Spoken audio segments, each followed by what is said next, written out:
Video की starting में लूजी एक लॉयर से बात कर रहा होता है। जो लॉयर लूजी को बता रहा होता है कि तुम्हारे डैड की जितनी भी प्रॉपर्टी थी उसने वो सब कुछ तुम्हारी सौतेली मॉम के नाम कर दिया है। जो सुनकर लूजी कहता है कि ये बात आप मुझे अब क्यों बता रहे हो, पहले मुझे इसके बारे में क्यों नहीं पता चला। अब नेक्स्ट सीन पर लूजी की सौतेली मॉम ने लूजी को एक जगह पर बुलाया होता है उससे बात करने के लिए। वो उसकी शादी एक लिन फैमिली की बेटी के साथ कराना चाह रही होती है। वो कहती है कि लिन फैमिली की बेटी जियाओ लिन एक बहुत ही अच्छी लड़की है और बहुत ही अच्छे घर से भी है, तो मैं चाहती हूँ कि उसकी शादी तुमसे ही हो। और इधर जो लूजी बैठा होता है उससे उसकी मॉम की बातें कम और बाहर की बातें ज़्यादा सुनाई दे रही होती है। वो नोटिस करता है कि वहाँ पर उसके हाई स्कूल के कुछ स्टूडेंट वहाँ पर मौजूद हैं और उसमें से एक लड़की फैन लिलिन होती है जिसे लूजी जानता है। फैन लिलिन अब घर जा रही होती है तो उसके सारे फ्रेंड्स कह रहे होते हैं कि तुम बहुत ज़्यादा लकी हो। और इधर दूसरी तरफ लूजी बैठा होता है। वो इतने दिनों बाद अपने क्लासमेट्स को देखता है तो वो रुकता नहीं और उठकर जाने लगता है। तो उसकी मॉम उसे रोकती है और कहती है कि मैं यहाँ पर तुम्हारी शादी की बात कर रही हूँ और तुम मेरी बात नहीं सुन रहे हो, क्या तुम मुझे इग्नोर कर रहे हो? तुम्हें पता है ना कि मेरे अलावा तुम्हारा इस पूरी दुनिया में कोई भी नहीं है, तो फिर तुम मेरी बात क्यों नहीं सुन रहे हो? बट लूजी को इन सब बातों से कोई भी फर्क नहीं पड़ता और वो फैन लिलिन की तरफ जा रहा होता है। फैन लिलिन की फ्रेंड उसको बताती है कि तुम्हें पता है कि ये हमारे पूरे कॉलेज में बहुत ही ज़्यादा पॉपुलर है और बहुत ही ज़्यादा हैंडसम है। लूजी उधर ही आ रहा होता है और कहता है कि हम सब लोग एक ही कॉलेज में पढ़ते हैं और अगर तुम लोगों को मेरी कोई भी हेल्प की ज़रूरत होगी तो मुझसे ज़रूर पूछना। लूजी जब उन लोगों से बात कर रहा होता है तो उन लोगों की खुशी का कोई ठिकाना नहीं होता और वो लोग तो यकीन ही नहीं कर रहे होते हैं कि लूजी खुद आकर उनसे बात कर रहा है। तभी वहाँ पर लूजी की मॉम आ जाती है और ये हाल ही में हाई एंड कम्युनिटी में शिफ्ट हुआ है, तो क्या तुम लोगों में से कोई भी वहाँ पे रहता है जो इसके साथ जा सकता है? ये इस जगह पर बिल्कुल न्यू है और इससे यहाँ के बारे में कुछ पता भी नहीं है, तो अगर तुम में से कोई इसकी हेल्प कर सकता है तो मैं उसकी बहुत ही ज़्यादा शुक्रगुजार रहूँगी। तो अब बताओ, क्या तुम लोगों में से कोई वहाँ पे रहता है? तो फैन लिलिन की फ्रेंड उससे कहती है कि तुम तो हाई एंड कम्युनिटी के आसपास ही रहती हो ना, तो फिर तुम लूजी के साथ क्यों नहीं चली जाती? ये तो बहुत अच्छा होगा। ये बोलकर वो फैन लिलिन को आगे धकेल देती है और कहती है कि ये वहीं पर रहती है। जो सब सुनने के बाद फैन लिलिन तो कुछ बोल भी नहीं पाती, तो लूजी उसका हाथ पकड़ता है और कहता है कि मैं तुम्हें वहाँ पर छोड़ दूंगा, तुम मेरे साथ चलो। ये बोलकर वो अपने साथ फैन लिलिन को ले जाता है। जब लूजी फैन लिलिन का हाथ पकड़ के वहाँ से जा रहा होता है तो सब लोग उसकी बहुत ज़्यादा तारीफ कर रहे होते हैं कि वो बहुत ज़्यादा हॉट लग रहा है, बट उसकी मॉम तो बहुत ज़्यादा गुस्से में नज़र आ रही होती है। अब इधर जब फैन लिलिन कार में बैठने वाली होती है तो वो पीछे की सीट पर बैठती है, तो लूजी उसे रोक देता है और कहता है कि तुम आगे की सीट पर बैठो, मैं तुम्हें तुम्हारे घर तक छोड़ दूंगा। तो फैन लिलिन आगे की सीट पर बैठती है और उसको थैंक यू भी करती है। जब लूजी वहाँ से जा रहा होता है तो वो एक लुक अपनी मॉम को देता है, इसका मतलब कि वो उसकी बात नहीं सुन रहा। और उसकी मॉम भी गुस्से में होती है और कहती है कि तुम मेरी बात काट कर अपनी मर्जी चलाना चाहते हो, तुम इस तरह से मुझे इग्नोर करके अच्छा बिल्कुल नहीं कर रहे। ये बोलकर वो वहाँ से चली जाती है। इधर हम लोग फैन लिलिन को देखते हैं, वो लूजी से पूछ रही होती है कि तुम हाई एंड कम्युनिटी में किस अपार्टमेंट पर रहते हो? तो लूजी कहता है कि क्या वहाँ पर कोई अपार्टमेंट भी है? ये तो मुझे पहले पता ही नहीं था। जिसके बाद फैन लिलिन कहती है कि शायद गाइड मेंशन में अपार्टमेंट है जो शायद तुमको पता नहीं है। फैन लिलिन को इसके बारे में खुद कुछ पता नहीं होता क्योंकि वो हाई एंड कम्युनिटी की प्लेस पर रहती ही नहीं है। उसने सबसे झूठ बोला है कि वो बहुत ही रिच है, जबकि असल में वो बहुत ही पुअर फैमिली से बिलोंग करती है और वो एक सिटी ऑफ विलेज नाम के प्लेस पर रहती है। फैन लिलिन एक मेन रोड पर गाड़ी को स्टॉप कराती है क्योंकि वो बिल्कुल नहीं चाह रही होती है कि लूजी को पता चले कि फैन लिलिन एक्चुअली में कहाँ पर रहती है। जिसके बाद फैन लिलिन को बहुत ज़्यादा बुरा फील हो रहा होता है कि वो सबसे झूठ बोलकर आखिर कितने दिनों तक ऐसे रह सकती है। वो खुद को ब्लेम कर रही होती है कि जिसे वो पसंद करती है उससे भी उसने झूठ बोला, जिसके साथ वो रहती है उससे भी उसने झूठ बोला और हर एक इंसान के साथ वो झूठ बोलती आ रही है।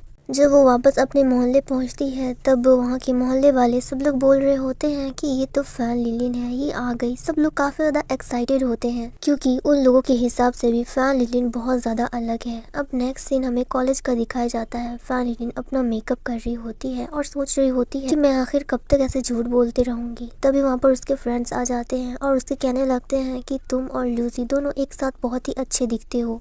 तुम दोनों ही बहुत ज़्यादा रिच हो और सेम प्लेस पर रहते हो। तुम लोग जहाँ पर रहते हो वो तो बहुत ही ज़्यादा महंगा प्लेस है और वहाँ पर रहना कोई भी ऐसे लोग अफोर्ड नहीं कर सकते, बट तुम वहाँ पर रहती हो। ये सब बातें सुनकर फैन को बहुत ज़्यादा अनकंफर्टेबल फील हो रहा होता है, तो वहाँ से जाने लगती है और कहती है कि मुझे कुछ ज़रूरी काम है। ये बोलकर वो वहाँ से निकल जाती है। जब वो वहाँ से जा रही होती है तब भी लोग उसके बारे में ही बातें कर रहे होते हैं कि ये तो वही लड़की है जो ल्यूसी के साथ रहती है, ये तो बहुत ही ज़्यादा रिच है। और फैन को ये सब कुछ सुन के बिल्कुल भी अच्छा नहीं लग रहा होता है। वो ये सब बातें सुनकर वहाँ से भाग रही होती है और कहती है कि हर दिन मैं ठीक से सो भी नहीं पाती क्योंकि मैं सबसे झूठ बोलती आ रही हूँ। आखिर मैं कब तक ऐसे रहूँगी। सब लोगों को बहुत बड़ी गलतफहमी है। मैं तो इतनी ज़्यादा गरीब हूँ कि मैं तो अपने पिंपल्स का भी इलाज नहीं कर सकती। जब वो लिफ्ट के अंदर जा रही होती है तो सेम टाइम पर ल्यूसी भी बटन को प्रेस करता है और एक बार फिर से फैन और ल्यूसी की मुलाकात हो जाती है। वो दोनों बस एक दूसरे को ही देख रहे होते हैं। ल्यूसी नोटिस करता है कि फैन अपने चेहरे को छुपा रही है अपने पिंपल की वजह से। तो वो कहता है कि तुम्हें अपनी इमेज की बहुत ही ज़्यादा चिंता है ना, कि लोग तुम्हें कैसे देखते हैं और तुम्हारे बारे में क्या सोचते हैं। तो फैन कहती है कि नहीं, तुम जो सोच रहे हो वो बहुत ही ज़्यादा गलत है। वो अपने बारे में ल्यूसी को बताने ही वाली होती है। वो बस कहती है कि तुम्हें पता नहीं कि मेरी फैमिली कहाँ से बिलोंग करती है। इतने में ही लिफ्ट का दरवाज़ा खुल जाता है और सामने से ल्यूसी की मॉम और लिन फैमिली की बेटी जियाओ लिन भी आ रही होती है। ल्यूसी की मॉम कह रही होती है कि मेरा बेटा बहुत ज़्यादा हैंडसम है, तुम दोनों एक साथ बहुत अच्छे दिखोगे। अब सामने उन दोनों को फैन और ल्यूसी एक साथ लिफ्ट के अंदर दिख जाते हैं। ल्यूसी की मॉम कहती है कि ये लिन फैमिली की बेटी है जिसके बारे में मैंने तुम्हें पहले बताया था। और इधर दूसरी तरफ ल्यूसी, जो जियाओ लिन से शादी ही नहीं करना चाहता, वो उससे कोई भी रिश्ता नाता नहीं जोड़ना चाहता, जिसके बाद फैन को लगता है कि उसे वहाँ पर नहीं होना चाहिए। और ये सोच के वो लिफ्ट से जाने लगती है तो ल्यूसी उसका हाथ पकड़ लेता है और उसे लिफ्ट के अंदर वापस ले आता है और कहता है कि मुझे पता है कि तुम्हें मेरे ऊपर क्रश है, तो ये बहुत अच्छा मौका है और मैं भी तुम्हें बहुत ज़्यादा पसंद करता हूँ। ल्यूसी ये सब बातें जियाओ लिन और अपनी मॉम को सुनाने के लिए बोल रहा होता है। ल्यूसी चाह रहा होता है कि जियाओ लिन खुद शादी करने से मना कर दे और यहाँ पर जियाओ लिन को बहुत ज़्यादा बुरा लग रहा होता है और काफ़ी ज़्यादा गुस्सा आ रहा होता है ल्यूसी पर। फिर वो फैन से कहता है कि ये बहुत अच्छा मौका है हम दोनों के लिए। जब हम दोनों एक दूसरे से इतना ज़्यादा प्यार करते हैं तो फिर लोगों से झूठ बोलने का क्या फ़ायदा। ये बोलकर वो फैन को किस कर लेता है अपनी मॉम और जियाओ लिन की आंखों के सामने। ये देखकर वो दोनों ही शॉक्ड होते हैं। जियाओ लिन कहती है कि ये सब मैं क्या देख रही हूँ, अगर इसकी ऑलरेडी एक गर्लफ्रेंड है तो फिर आप इसकी शादी मुझसे क्यों लगा रही हैं। वो काफ़ी ज़्यादा गुस्सा हो जाती है और कहती है कि मुझे इससे शादी नहीं करनी। ये बोलकर वो वहाँ से चली जाती है तो ल्यूसी की मॉम उसे रोकती है बट वो नहीं रुकती, जिसके बाद वो भी जियाओ लिन के पीछे पीछे चली जाती है। और इधर ल्यूसी का प्लान सक्सेसफुल हो चुका होता है, वो जैसा चाह रहा होता है बिल्कुल वैसा ही होता है। बट दूसरी तरफ फैन तो काफ़ी ज़्यादा शॉक्ड होती है। उसे तो यकीन ही नहीं हो रहा होता है कि ल्यूसी ने उसे किस किया। अब नेक्स्ट सीन हमें कार का दिखाया जाता है। उन दोनों को ही अपने घर जाना होता है तो ल्यूसी फैन को कहता है कि मैं तुम्हें उसी रास्ते पर छोड़ दूंगा जहाँ पर मैंने तुम्हें कल छोड़ा था। जब वो लोग वहाँ से जाने लगते हैं तो फैन कह देती है कि मैं वो उस जगह पे नहीं रहती हूँ, मैंने झूठ बोला था तुमसे भी और बाकी सबसे भी। वो कहती है कि मैं हाई एंड कम्युनिटी प्लेस पर नहीं रहती हूँ, मैं एक्चुअली एक विलेज ऑफ सिटी नाम के प्लेस पर रहती हूँ और मैं इतनी ज़्यादा रिच भी नहीं हूँ तुम्हारी तरह। फिर वो कहती है कि आज लिफ्ट में तुमने मेरा फ़ायदा उठाया और आगे मैंने तुम्हारा, तो शायद मैंने फेवर रिटर्न कर दिया है, तो मुझसे कुछ भी उम्मीद मत करना और जो मैंने तुम लोगों से आगे झूठ बोला था उसके लिए मुझे माफ़ कर देना। ये बोलकर वो कार से उतरने लगती है पर सीट बेल्ट उतारना ही भूल जाती है। वो कार में ही रह जाती है। जब वो नोटिस करती है कि उसने सीट बेल्ट खोला ही नहीं है तो ल्यूसी आगे बढ़ता है और उसका सीट बेल्ट खोल देता है और इस दौरान वो दोनों थोड़े से क्लोज हो जाते हैं, बस एक दूसरे की आंखों में आंखें डाल के ही देख रहे होते हैं। जब फैन को रियलाइज़ होता है कि ये कुछ ज़्यादा हो रहा है तो वो कार से उतरने लगती है बट ल्यूसी उसे रोक देता है। वो उसे एक बैग देता है और कहता है कि ये मुझे मेरी कज़न ने दिया था और मैं चाहता हूँ कि इसे तुम रख लो। ये एक ट्रीटिंग एसेंट क्रीम है और इसे अगर तुम अपने चेहरे पर लगाओगे तो तुम्हारे चेहरे के सारे दाग धब्बे मिट जाएंगे। ये एक यूसु एंटी एसन ब्लब का क्रीम है और ये बहुत ही ज़्यादा फ़ायदेमंद है। अगर तुम इसे अपने चेहरे पर लगाओगे तो इससे बहुत ही ज़्यादा फ़ायदा करेगा। फिर वो अपनी स्टोरी बताने लगता है कि तुम यकीन नहीं करोगे कि पहले मेरे चेहरे में भी ऐसे बहुत सारे दाग धब्बे हुआ करते थे और इसी क्रीम की वजह से वो सब कुछ छूट पाए हैं। मेरा चेहरा तो बहुत ज़्यादा बिगड़ गया था, तुम मुझसे पहचान भी नहीं पाती, लेकिन इस यूशू प्योर की वजह से वो सब कुछ ठीक हो गया और मैं ये तुम्हें रिकमेंड करना चाहता हूँ। मैं चाहता हूँ कि इसे तुम भी यूज़ करो ताकि तुम्हारा चेहरा पहले जैसे अच्छा हो जाए। फिर वो कहता है कि आज लिफ्ट में जो भी हुआ तो मुझे उसके लिए माफ़ कर दो, क्योंकि मेरा ऐसा कोई भी इरादा नहीं था। मैंने सिर्फ अपनी मॉम को दिखाने के लिए किया था, क्योंकि वो मेरी शादी मेरे बिना परमिशन के एक ऐसी लड़की से कराना चाहते हैं जिसे मैं जानता तक नहीं हूँ। और आज तुमने मेरी बहुत ज़्यादा हेल्प की है तो तुम इसे एक गिफ्ट के तौर पर रख लो। ये बोलकर वो पैकेट फैन लिलिन के हाथों में पकड़ा देता है। फैन लिलिन कहीं ना कहीं बहुत ज़्यादा खुश होती है कि ल्यूजी ने उसके बारे में इतना सोचा, उसके चेहरे के बारे में इतना सोचा कि उसने उसके लिए एसन क्रीम तक ला दी, क्योंकि आज से पहले फैन लेने के लिए ऐसा किसी ने भी नहीं किया। अब नेक्स्ट सीन पर घर पहुंचने के बाद वो अपने चेहरे को देख रही होती है कि ये तो सच में बहुत ज़्यादा ख़राब दिख रहा है। फिर वो उस क्रीम को यूज़ करती है और सोच रही होती है कि एक ऐसे इंसान से इसके बारे में बात करना जिसे तुम सबसे ज़्यादा पसंद करती हो, ये तो बहुत ही ज़्यादा एम्बैरेसिंग था मेरे लिए। और वैसे भी मैंने उस इंसान को तो सब कुछ सच बता ही दिया है जिसे मैं सबसे ज़्यादा लाइक करती हूँ, तो भला दूसरों को बोलने में आखिरकार क्या ही प्रॉब्लम है।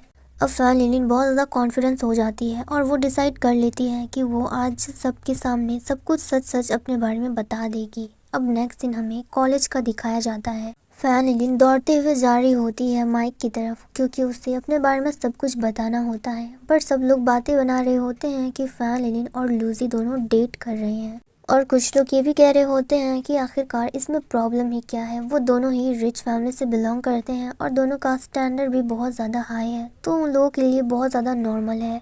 अब फैन लिलिन माइक के पास पहुंचने के बाद सबको कह देती है कि मैं और लूजी हम दोनों डेट नहीं कर रहे हैं, और यहाँ तक कि मैंने जितना भी बोला है अपने बारे में वो सब कुछ झूठ है, और मैं तुम लोगों की ही तरह हूँ। मैं एक ऑर्डिनरी फैमिली से बिलोंग करती हूँ और मैं विलेज ऑफ सिटी नाम के प्लेस पर रहती हूँ। मेरा ऐसा कोई भी इरादा नहीं था कि मैं अपने बारे में इतनी गलत इन्फॉर्मेशन फैलाऊं, बस कुछ लोगों ने उसे गलत समझ लिया और मेरा ऐसा कोई भी प्लान नहीं था। मैं नहीं चाहती थी कि कोई भी मेरे बारे में गलत सोचे, इसलिए मैंने कुछ नहीं बोला। और सबसे बड़ी बात ये कि मैं और लूजी हम दोनों डेट नहीं करते हैं, ये बस एक झूठी अफवाह है जो सब लोगों ने मिलकर फैला दिया है। अब थोड़ी टाइम के लिए वो उस मोमेंट को सोचने लग जाती है जब उसके फ्रेंड्स उससे कह रहे थे कि मैं तुम्हें घर छोड़ दूंगा, तो फैमिली उसके लिए मना कर देती है और कहती है कि मेरा घर पास में ही है, मैं खुद चली जाऊंगी। तो उसकी एक फ्रेंड कहती है कि तुम जिस प्लेस की बात कर रही हो वो तो बहुत ही ज़्यादा एक्सपेंसिव है, इसका मतलब तुम बहुत रिच फैमिली से बिलोंग करती हो, और इसी टाइम से सबको गलत फहमी होना स्टार्ट हुआ था।